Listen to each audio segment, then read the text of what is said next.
horta waxaa jira ama dunida maanta hal mid ka dhigay social media aad loo isticmaalaa dhalinyaro duqow dhinac walba bulshada qaybeeda kala duwan waa runta adiga social media hadii lagu dhihi lahaa hal aalad ka dooro taasaa lagu reebayaa kuwa kale mamnuuc ka yihiin te dooran lahayd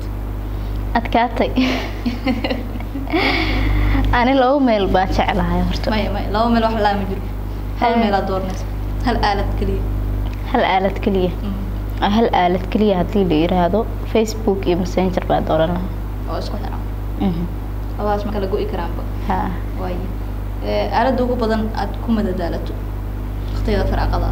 aalad horta dadku ay dhaliilaan balse anigu waan jecelahay jirto waa aalada TikTok TikTok run ahaantii markaan caajis dareemo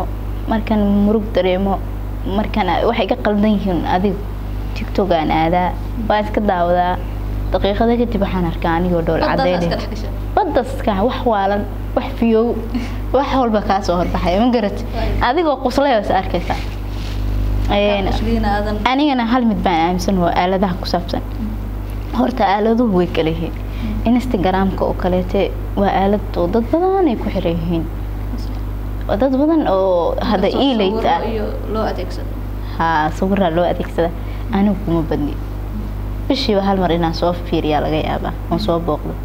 Twitter-ka waan jeclahay niyadda waan jeclahay inaan galo balse ana Facebook ku mashquulaan is arkaa iyo TikTok ahmiyadda ugu badan waxay saaran tahay Facebook-ga wuxuu ku fiican yahay Sheekh Shariif oo isku yimaadeen wax walba waa kala socon kartaa maadaama anigu aan rabo inaan wixii dhacayo aan la socdo Twitter-kan waa sidoo kale waa update waxyaabo badan wararka waa la soo geliyaa hasa haatee dabeecad ahaan ayaan isleeyahay lamadan qabsan wali oo Facebook-gaas iyo TikTok-gaas TikTok horta madadaala u doontaa mid baanan bulshada ka maqan oo dadka TikTok dhaliilo ka maqan horta dhalinyaradu markii anaga Soomaali hadaan nahay markii horete kuwa reer guuraaga ama kuwa magaalada joogo marba waxa dhalinyarada ay ku kacsan yihiin jiil wuxuu ku kacsan yahay jiil baa ciyaar dhaqameed soo ciyaari jiray oo habeenkii inta isku soo baxaan tuman jiray jiil kale tan waxay daawan jireen filmaanta oo shaleemay gali jireen tiyaatarka qaranka iyo meelo dabcan marka TikTok jiilkeenan anaga hadda cusub madadaaladayna qof walba waa ogtahay guriga kaas horjeedo dadka degan ma taqaan sababtoo ku keenaysana waxay tahay amni xumo jirta dadka isma dhaxgali kartiin waaga hore reeraha soo gali jiray waa la soo gali jiray cusbada caleenta iyo waxa dhan waa la kala qaadan jiray hadda wixii ma jiraan qof walba wuxuu ku qasban yahay inuu telefonkiisa ku madadaalo marka taasaa keenaysa TikTok inay noqoto goob madadaalo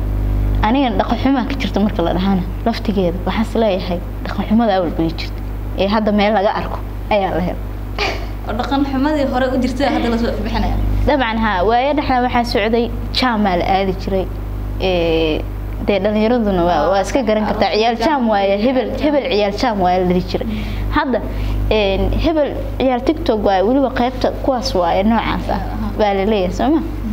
marka aniga waxa isleeyahay meel xun ma jirtay dad xun baa jira wixii qarsoon baa la soo bandhigay dabcan